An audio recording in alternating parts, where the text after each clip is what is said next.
করে দিছি। ঠিক আছে। আচ্ছা, আমরা প্রথমেই যেটা দেখানোর চেষ্টা করতেছি সেটা হচ্ছে যে এখানে কি আছে, ব্যাটারি কেসিং আছে। ওকে, ব্যাটারি কেসিং এর মধ্যে একটা হচ্ছে লাল প্রান্ত, আরটা কি প্রান্ত, আর একটা হচ্ছে কালো প্রান্ত। যেটা লাল প্রান্ত সেটা হচ্ছে পজিটিভ, সেটা কি পজিটিভ, আর যেটা কালো প্রান্ত সেটা হচ্ছে নেগেটিভ।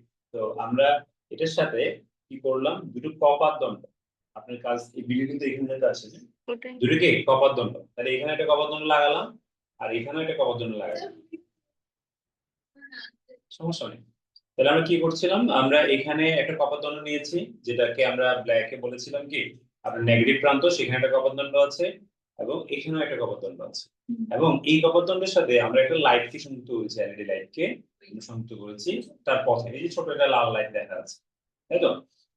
এখন আমরা নরমালি বর্তনীটা কিন্তু কমপ্লিট নাই, কিন্তু খেয়াল করেন বর্তনীটা কি নাই, কমপ্লিট নাই। কমপ্লিট না কারণে আমার লাইট লাইটটা জ্বলছে না। একটু লাইটে ফোকাস করুন।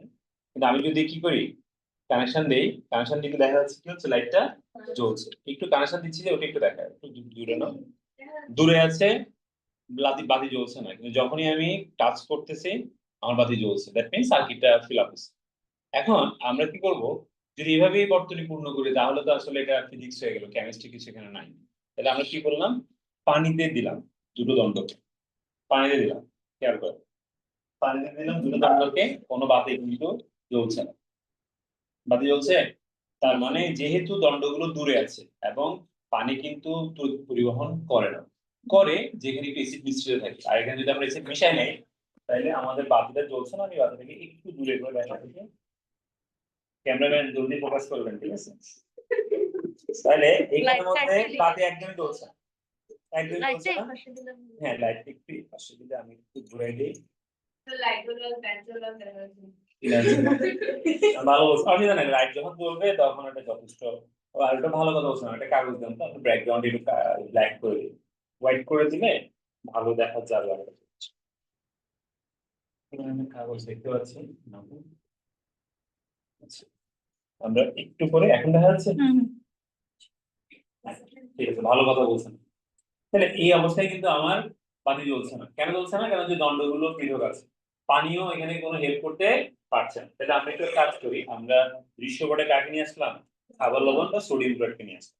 আমরা একটু একটু করে সোডিয়াম ক্লোরাইড এখানে অ্যাড করছি। বাতির দিকে কিন্তু ফোকাসটা রাখেন, বাতিতে কোনো চেঞ্জ দেখতে পাচ্ছেন কিনা।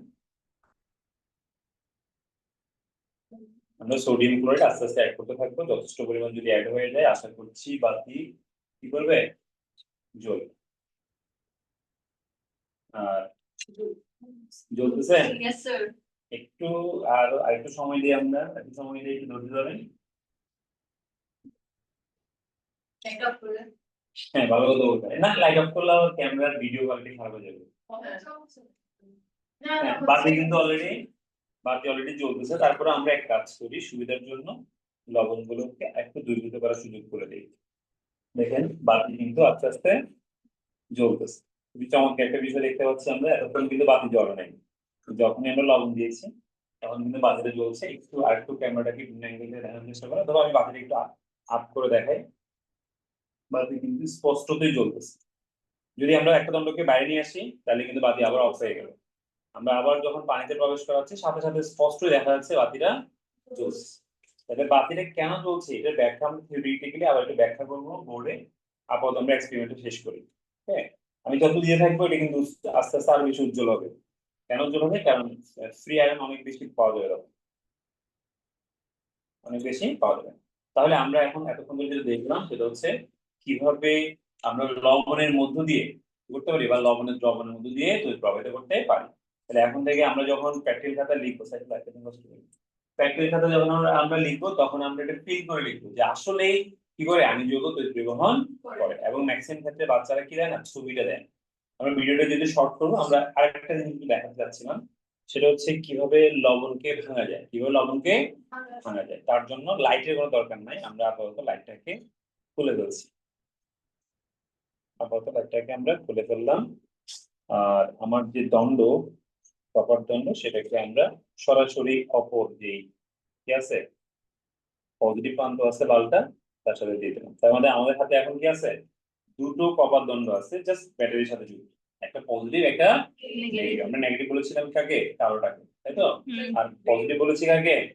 লালটা। আসতেছে, অসুবিধা নেই। আর আশা করছি যে অ্যাকুরেট থাকবে।